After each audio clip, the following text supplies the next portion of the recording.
AKT, this may sound weird, but does it say more about you guys and where y'all are at that all these things are thrown at you tonight and you still almost pull out a victory? Oh, of course. It was a couple times during that second half we could have just laid down and quit. And our guys did a really good job of just fighting. And we just every time out we just kept telling them, hey, one possession at a time, one possession at a time, and they just kept fighting. And I'm really proud of them, and it's something that we can really really build on. Were you guys as a staff, were y'all worried about rust, if that's a thing, with Oh, 10 of days? course. I mean, we had guys inserted yesterday that just only practiced one time, and we tried to get as much conditioning in as we could yesterday with guys without killing them for the game today. But it was definitely rust. We've had guys out left and right. So Dustin, go ahead.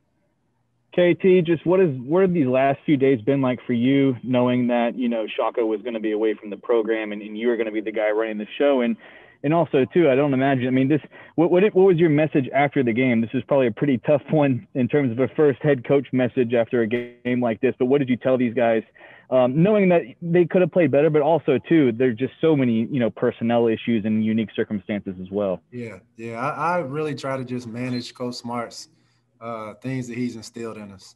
Just manage the things that he tells us to get the days leading up. Just try to really get the guys to practice hard. And one day we only had 5 players, I believe, 6 players. So it was a little hard to practice. You couldn't even play 5-on-5, of course, but it was tough. A lot of film watching, a lot of up and down. Just trying to. The main thing was just trying to get the heart rate up, keep them in condition.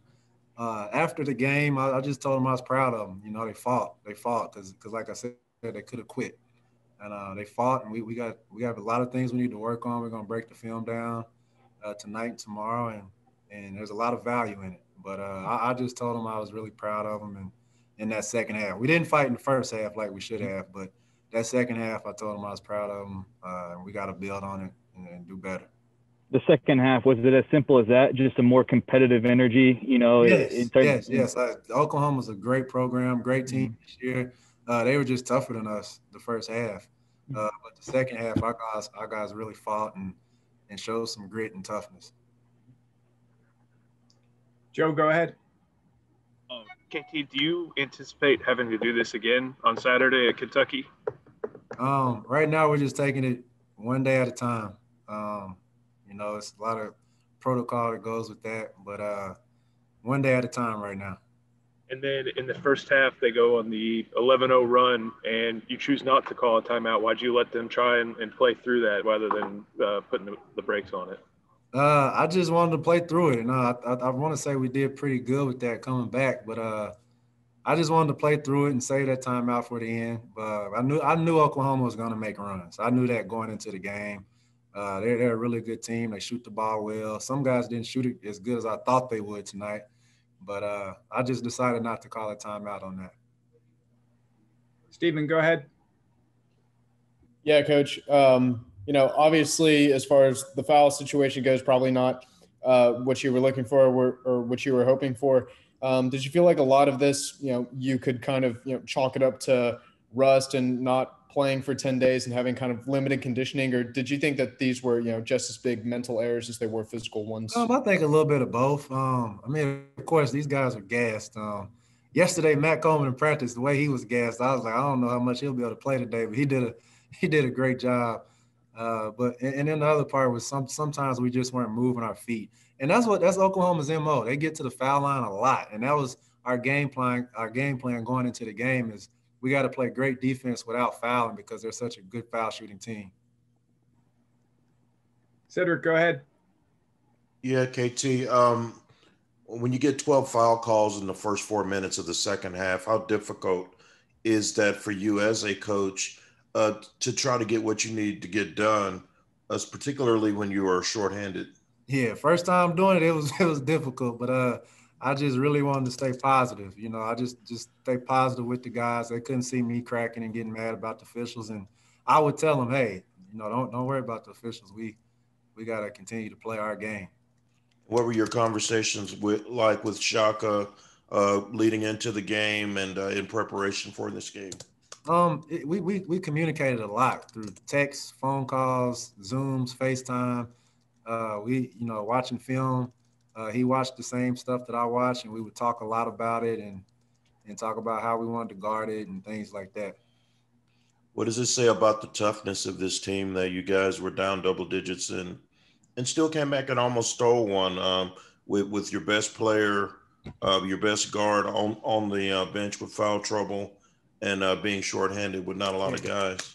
Yeah, it really shows how good this team can be, because when they fight, man, they're a really good team, but they did good with it.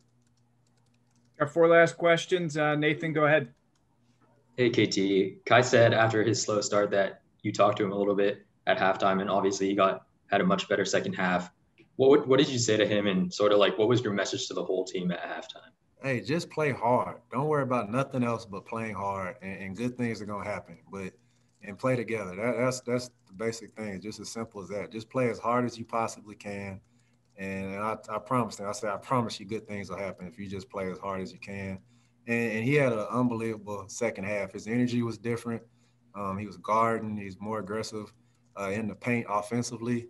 But he did a great job of responding. Westcott, go ahead. Yeah, hey, KT. Just had a question about the last inbounds play. It looked like that was Blake Nevins in there. Is that how you had practiced it? Why use a walk on there? Or was that – Yes, but we only had one sub, and Blake was a big-time quarterback in high school. I don't know if you guys know that or not, but in practice, when we throw baseball passes, he's the best one to throw them. So we wanted to get him in and make that pass. Jeff, go ahead. Coach, how different did it feel to be that main voice, that decision maker on the sideline tonight? And when's the last time that you were in that role? Probably a scrimmage in practice or inter-squad scrimmage in front of fans at SMU. But we scrimmage a lot of times, and I take a team, and Coach Barry would take a team. So it was, once the ball went in the air, it was normal to me. And our staff was unbelievable with helping prepare for the game and stuff. Last one, Brian, go ahead. Yeah, KT, I just wanted to ask about Greg. He fell on his elbow at one point, and then it was down on this side. How is he doing physically? He's fine right now. He's doing good. I know at one time I thought he got pushed on that offensive rebound, but I was just proud that he was going to the glass very hard. And I don't know what happened on the second half when he fell, but leaving the locker room, he was fine. He's good.